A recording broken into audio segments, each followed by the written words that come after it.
ಹೇಳುವಂತೆ ಯಾವುದೇ ವಿಧವಾದ ಛಾಂದೋಗ್ಯೋಪನಿಷತ್ತಿನಲ್ಲಿಯೂ ಬರ್ತದೆ. ಯಾವುದೇ ತರಹದ ವಾತಾವರಣವನ್ನು ನಿಂದೆ ಮಾಡಬಾರ್ದು. ಮಳೆ ಬಂತು, ಏನು ಹೊಲಸು ಮಳೆ ಇದು, ಎಲ್ಲಿ ನೋಡಿದಲ್ಲಿ ನೀರು, ಏನು ಕೆಟ್ಟ ಬಿಸಿಲು ಅಂತ ಅನ್ನಬಾರ್ದು. ನಾವು ಕೆಟ್ಟವರಷ್ಟೇ, ಬಿಸಿಲಾಗಿ ಕೆಡ್ತದೆ. ನಮ್ಮ ಆರೋಗ್ಯಕ್ಕೆ ಎಲ್ಲವೂ ಬೇಕು, ಮಳೆಯೂ ಬೇಕು, ಬಿಸಿಲು ಬೇಕು, ಚಳಿಯೂ ಬೇಕು, ಎಲ್ಲವೂ ಕಾಲಕ್ಕೆ ಬೇಕು ಅನ್ನುವುದಕ್ಕೆ ದೇವರು ಅದನ್ನು ಕೊಡ್ತಾರೆ. ಆ ಋತುಗಳಲ್ಲಿ ಕೊಡುವ ಋತು ನಿಯಾಮಕನಾದ ಭಗವಂತನ ಇಚ್ಛೆ, ಸಂಕಲ್ಪ, ಕಾರುಣ್ಯದಿಂದ ಕಾಲಕ್ಕೆ ನಮಗೆ ವಾತಾವರಣಗಳು ಬದಲಾಗ್ತದೆ. ಏಕಪ್ರಕಾರವಾಗಿದ್ದರೆ ಬದುಕೋದು ಕಷ್ಟ.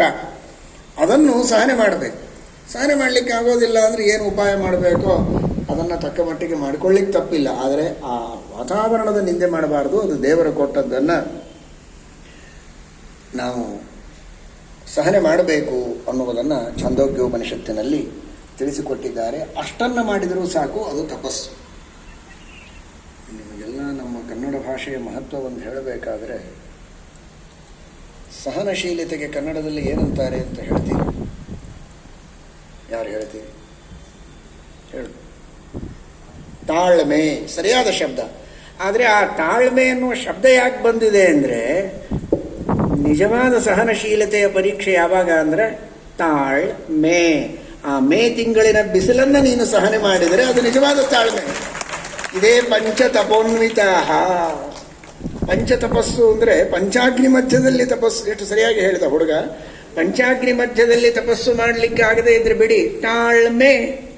ಆ ಮೇ ತಿಂಗಳನ್ನು ಸಹನೆ ಮಾಡಿದ್ರೆ ಸಾಕು. ಇದೇನು ದೇವರು ಬಿಸಿಲು ಕೊಟ್ಟ ಅಂತ ಬೈದೇ ಇದ್ರೆ ತಪಸ್ಸು ಆಗ್ತೀಯಪ್ಪ ನೀನು. ಪಂಚತಪೋನ್ವಿತಾ ಸರ್ವೇ ಬ್ರಾಹ್ಮ್ಯಾಶ್ರಿಯಾಯುಕ್ತಾ ದೃಢಯೋಗ ಸಮಾಹಿತಾ. ಎಲ್ಲರಲ್ಲಿಯೂ ತೇಜಸ್ಸಿದೆ. ನೋಡಿದರೆ ಈ ಪರಿ ಇದ್ದಾರೆ. ನಿಮಗೆಲ್ಲ ಹೇಗೆ ಅನಿಸ್ಬೋದು? ಏನು ಕಳೆನೇ ಇಲ್ಲ, ಈಗಲೋ ಇನ್ಯಾವಾಗಲೋ ಅನ್ನುವ ರೀತಿಯಲ್ಲಿ ಎಲ್ಲರೂ ಆ ಸ್ಥಿತಿಯಲ್ಲಿದ್ದಾರೆ, ಬದುಕ್ತಾರೋ? ಸರ್ವೇ ಬ್ರಾಹ್ಮ್ಯಾಶ್ರಿಯಾಯುಕ್ತಾ. ಇಂಥ ತಪಸ್ವಿಗಳಾದರೂ ಮುಖದ ಮೇಲೆ ವರ್ಚಸ್ಸಿದೆ, ತೇಜಸ್ಸಿದೆ, ಬ್ರಾಹ್ಮ ಕಳೆ ಇದೆ. ಅಂತಹ ಮಹಾನುಭಾವರು ದೃಢಯೋಗ ಸಮಾಹಿತಾ, ಯೋಗಾಭ್ಯಾಸಗಳನ್ನು ಮಾಡತಕ್ಕಂಥವರು, ಮೋಕ್ಷೋಪಾಯವನ್ನು ಮಾಡಿಕೊಳ್ಳುವವರು.